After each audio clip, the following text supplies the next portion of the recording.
Bienvenidas y bienvenidos, mi nombre es César Soto y esto es Amor Original. Durante las últimas semanas hemos estado hablando de los no negociables de esta comunidad de fe y además lo estoy haciendo a modo de propuesta para repensar la praxis de la iglesia del presente siglo. Y como en toda propuesta, esta queda sobre la mesa y cada cual ve si lo propuesto les interpela a hacer cambios o no. Es así como funciona. Hemos estado hablando de poner en el centro el mensaje predicado por Jesús, también sobre la importancia de interpretar la Biblia de manera contextual a la realidad del intérprete del texto. Hablamos también de ser una comunidad que predique y practique una inclusión radical. Y la semana pasada hablamos sobre la importancia de desarrollar una ética relacional y comunitaria, una iglesia viva, capaz de caminar en una comunidad y ser parte importante de otras comunidades que son aún más transversales y que están por fuera del espacio religioso. Así que es muy importante lo que hemos hablado hasta ahora. Esta semana, la quinta de esta serie Volteando Mesas, estaremos hablando de justicia social y transformación social. Si han estado al pendiente de la serie, se habrán dado cuenta que todos los contenidos están muy relacionados entre sí. De hecho, es posible que en algunos casos la diferencia entre un tema y otro sea una cuestión de énfasis en cierto aspecto, más que una diferencia absoluta. De hecho, el tema de hoy es el caso. Bien podríamos decir que hablar de justicia y transformación social es una extensión del tema de la semana pasada, en donde nos estuvimos hablando de ética relacional y comunitaria. Yo, por lo menos, lo veo como una extensión de lo que hablamos hace una semana. Así que si no viste el sermón de la semana pasada, a lo mejor esta es una buena oportunidad para, después de esto o en vez de este sermón, ver ese y luego terminar este, como quieras hacerlo, pero puede ser un buen complemento. Las expresiones justicia social y transformación social suenan a términos extraídos de un libro de sociología, suenan a algo que escucharíamos en un discurso político. Y bueno, si lo pensaste, quiero decirte que estoy totalmente de acuerdo, pero quiero aclarar que no porque estos términos estén asociados a las ciencias sociales o a la política, estos deban estar necesariamente teñidos de cierta ideología política. No necesariamente.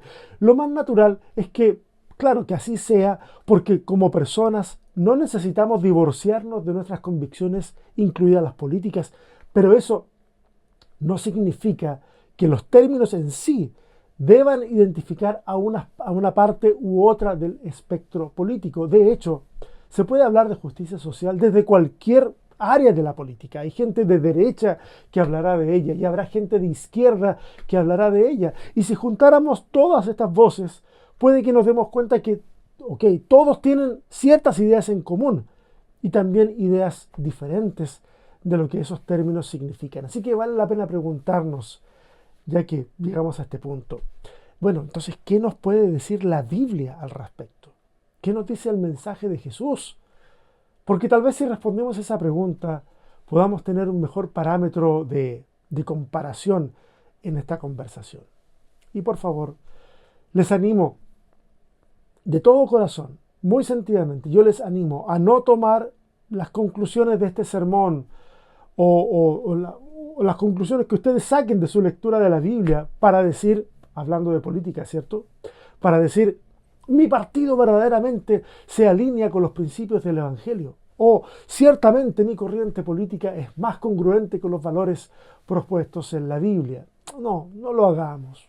No lo hagamos. Esa es mi recomendación. Por favor, resistamos la tentación. Los partidos políticos sirven a sus agendas de poder. Eso quiero decir. Quieren ver un cambio en la sociedad, por supuesto, pero un cambio que esté en línea con sus ideales. Y ninguno podría postular siquiera que su ideal es el ser congruente con el Evangelio o el cristianismo. Y aunque lo dijeran, nosotros tendríamos que preguntarnos, ¿qué cristianismo? ¿Bajo qué lectura del Evangelio?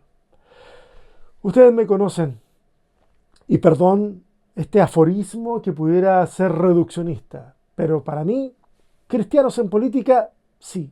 Cristianismo en política, no. Vamos al tema que nos convoca esta mañana. Es mañana para mí, yo no sé qué será para ti, pero para mí es mañana. Partamos dándole algo de contenido a estos términos para que lo entendamos mejor. Cuando yo pienso en justicia social, estoy pensando en la búsqueda de equidad, igualdad de oportunidades, el acceso a los recursos mínimos necesarios para cada persona. Estamos hablando de nivelar la cancha lo más posible a fin de que todas las personas en una sociedad determinada puedan acceder a la mayor cantidad de oportunidades y que en el proceso su dignidad no se vea comprometida. Al menos eso es lo que resuena en mi cabeza cuando yo pienso en justicia social. También pienso que para realmente entender el desafío que tenemos por delante, debemos entender qué lugar estamos ocupando nosotros dentro del aparato social.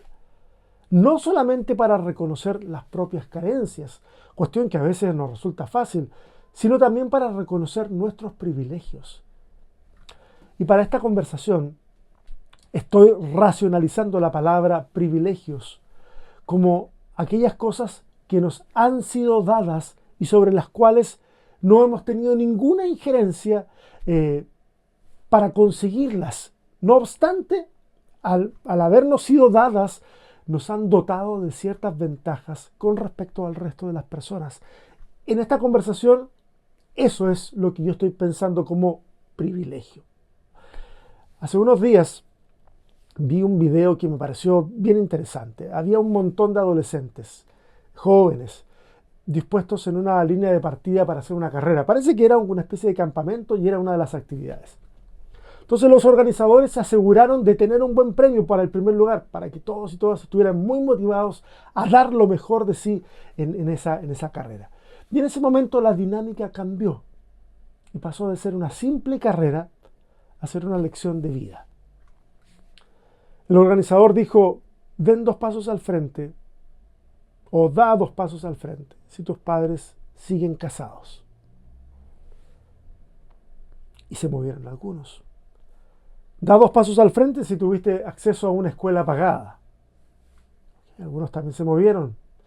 2 pasos al frente si nunca tuviste que preocuparte por quedarte sin saldo en tu teléfono.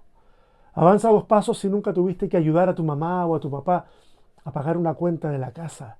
Y sigue con estas condiciones para dar 2 pasos al frente. Al cabo de un rato ya no había línea de partida que fuera igual para todos. Es más, algunos y algunas no habían tenido chance ni de dar ni medio paso al frente. Toda la ventaja que muchos obtuvieron no tuvo nada que ver con algo que habían hecho. Sin embargo, allí estaban, con ventaja sobre el resto. El asunto es este. Somos conscientes de los privilegios que tenemos. Seríamos unos tontos si no nos diéramos cuenta que en la carrera de la vida algunas y algunos corren con ventaja. Y seríamos unos inconscientes si desconocemos que muchos y muchas de nosotros hemos tenido ventajas sobre el resto que no han tenido nada que ver en lo absoluto con algo bueno que nosotros hayamos hecho. Nosotros quisiéramos pensar que todo es una meritocracia cuando no es así. A veces ha sido un apellido, otras el color de piel o de pelo, o el país desde donde vienes, o de dónde vinieron tus padres, en favor o en contra. En otras es algo tan normal, entre comillas, como que no hubo necesidad de trabajar y estudiar simultáneamente porque la familia pudo proveer para todo lo necesario y así nos podíamos concentrar en una sola tarea. Debemos ser conscientes de estas diferencias y darnos cuenta de que con este tipo de bloques que se definen al establecer estas diferencias, con este tipo de bloques es que construimos muros de discriminación, de clasismo, de injusticia. Y frente a esta realidad, los seguidores de Jesús debemos involucrarnos, debemos alzar la voz, denunciar, concientizar, demandar soluciones, demandar mejores condiciones para las y los menos favorecidos que están entre nosotros. Trabajar por la justicia social puede impulsar a nuestras sociedades también a una transformación social. ¿Y a qué me refiero cuando hablo de transformación social? Bueno, la transformación social se produce cuando las soluciones frente a la injusticia dejan de ser medidas paliativas y se traducen y se producen cambios de fondo, cuando se producen cambios estructurales en la sociedad. Por ejemplo, podemos observar un problema. Hay problemas para el acceso a la educación superior. Entonces nos ponemos a trabajar por traer justicia social frente a esa realidad. Y tal vez gestionamos becas, incentivos de todo tipo para lograr que, no sé, que los niños para empezar se mantengan en la escuela, que progresen a otros planos de educación, y hay personas que están ayudando ahí, proveyendo dinero para que la gente se siga educando y puedan romper tal vez el círculo de la pobreza. Esa es una medida de justicia social que de seguro traería cambios enormes en la historia de esas familias, y vale la pena hacer ese tipo de esfuerzos. Sin lugar a dudas hay que hacerlo. Pero transformación social sería que mediante, el esfuerzo colectivo tal vez, o incluso masivo, de gran parte importante de la comunidad, o mejor aún, pienso yo, mejor aún, alguien pudiera decir, no es mejor, bueno, esa es otra discusión, pero que el Estado, con el esfuerzo del Estado, se garantice el acceso a la educación de tal manera que esta deje de ser un beneficio para algunos y se transforme en un derecho para todos. Ahí estamos hablando de transformación social. Hay cambios estructurales. Puede que un lugar tenga altos índices de desempleo y eso esté generando una necesidad enorme en la gente y tal vez otros problemas asociados. Entonces nos juntamos, recolectamos alimentos, ropa, vamos, armamos un operativo en donde se pueda entregar esa ayuda. Justicia social, práctica de la justicia social. Sobre todo si nos dedicamos a visibilizar esa situación, a sensibilizarla frente a las autoridades. Pero si se logra llevar, por ejemplo, a ese lugar una capacitación que de verdad le permita a la población aprender algo nuevo y de verdad reinsertarse en lo laboral, y eso genere un ingreso constante que permita a las familias adquirir estabilidad financiera, entonces ahí ya estamos hablando de transformación social. Hay un cambio estructural, hay una idea de fondo que permite que una comunidad completa pueda romper un ciclo y entonces la comunidad se transforma. Ojo, esto no se trata de la clásica yuxtaposición que dice que hay que enseñarle a la gente a pescar en vez de darle un pescado. No, acá se trata de hacer ambas cosas de manera simultánea. Hay que procurar el pescado para que no falte hasta que esa persona sea capaz de conseguir su propio alimento. Nunca se ha tratado de una cosa o la otra. No necesitamos hacer esa elección. En este proceso debemos de ser capaces de reconocer nuestros privilegios y usarlo en favor de aquellas personas que lo necesitan, evitando, por supuesto, que en el proceso atropellemos la dignidad de la gente y evitarnos que nos sintamos como el Mesías que estaban esperando y que estaban necesitando, porque no hay nada más que... Hay pocas cosas que aplasten más la dignidad de la gente que recibir ayuda de parte de alguien que pareciera que necesita que le hagan un altar luego de que entrega esa ayuda. Es simplemente horrible. Y lamentablemente hay gente que hace de las acciones de ayuda social un espectáculo en el cual se tranza la ayuda a cambio de votos o a cambio de escuchar todo el mensaje evangelístico que tengo para ofrecerles. Y por favor, no me malentiendan. Para el que necesita algo, ayuda es ayuda. Siempre va a ser mejor eso que no tener nada. Pero va siendo tiempo que nosotros, que tú y yo, entendamos que si vamos a ayudar al prójimo en necesidad, ese acto debe ser desinteresado. Por favor. Entonces, la pregunta entonces que viene es, ¿encontramos este tipo de mensaje en el texto de la Biblia? ¿O simplemente esto se trata de un esfuerzo humano que busca hacernos sentir mejor o más progres, como diría alguna persona? Hay que decir algo. En la Biblia no aparece ni una sola vez la expresión justicia social, lo que no significa que no esté ahí el concepto. Pero hay que decir también algo que me resultó muy interesante descubrir, que no lo había descubierto. La formulación de la frase justicia social no provino de movimientos de izquierda revolucionaria o del mundo progresista. Mucha gente piensa que esto está muy asociado a la izquierda, sino que esto provino de la pluma de un sacerdote católico del siglo XIX, llamado Luigi Taparelli. Es muy interesante porque él hace un escrito acerca del tema de la justicia, de los derechos humanos, en una etapa muy temprana, en donde hay gente que se asusta porque hablamos de justicia social en este espacio. Imagínense hace 2 siglos atrás. Bueno, ese es un hilito que se los dejo ahí. Algunos y algunas de ustedes que les gusta investigar un poquito más, anímense a jalar ese hilito y ver qué más sale de ahí. ¿Ok? Pero bueno, veamos entonces lo que el texto sí dice, qué es lo que el texto bíblico puede decirnos al respecto. Y hago un disclaimer, yo detesto citar versículos bíblicos sin hacerme cargo del contexto de esos versículos. Pero en este caso son tantos versículos que quiero dejarles esa tarea a ustedes. Y si ustedes en su lectura crítica del texto tienen alguna objeción, porque a lo mejor ustedes sientan de que no, ese texto está mal utilizado, no corresponde por esta y por esta otra razón, yo les pido que dejen esa observación en la casilla de comentarios y lo vamos a leer, y si tengo que hacer alguna corrección, la haré en el siguiente sermón, se los garantizo. Veamos entonces. Amós 5:24 dice que fluya el derecho como un río y la justicia como un torrente inagotable. Proverbios 31, versos del 8 al 9 dice, habla en favor de quien no puede defenderse, por los derechos de los desposeídos. Habla para juzgar con justicia y defender la causa del pobre y del oprimido. Isaías 1:17 dice, aprendan a hacer el bien, busquen la justicia, den sus derechos al oprimido, hagan justicia al huérfano, defiendan a la viuda.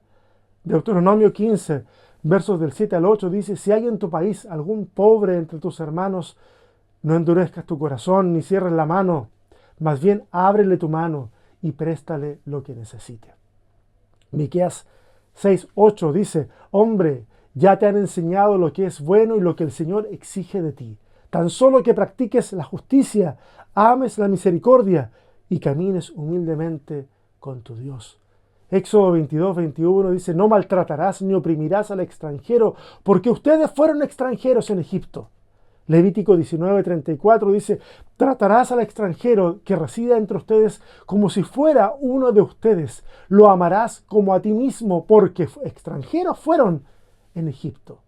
Jeremías 22:3 dice, así dice el Señor, actúen con justicia y rectitud, libren de su opresor al que sufre, no exploten ni maltraten al forastero, al huérfano ni a la viuda, ni derramen sangre inocente en este país. Ezequiel 16:49 dice, esta fue la culpa de tu hermana Sodoma. Ahora aquí algunos se van a enterar por qué supuestamente Sodoma es destruida. Esta es, se enorgullecía, vivía en la abundancia y la comodidad, pero no ayudó al necesitado y al pobre.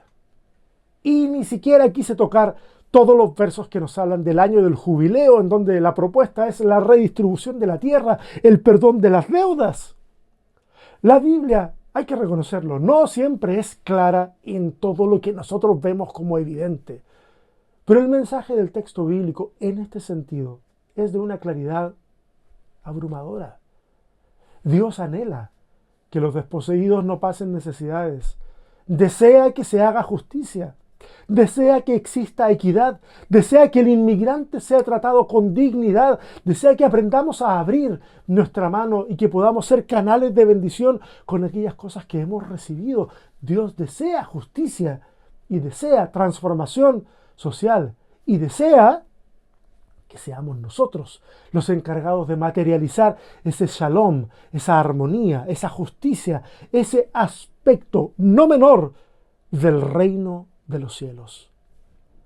Y lo que voy a decir lo mencioné en el capítulo anterior, pero muy al paso. Mira, a veces pensamos desde nuestra confesionalidad que el mundo sería mucho mejor si todos pensáramos lo mismo, si todos fuéramos cristianos, si todos abrazáramos la sana doctrina, cosas así.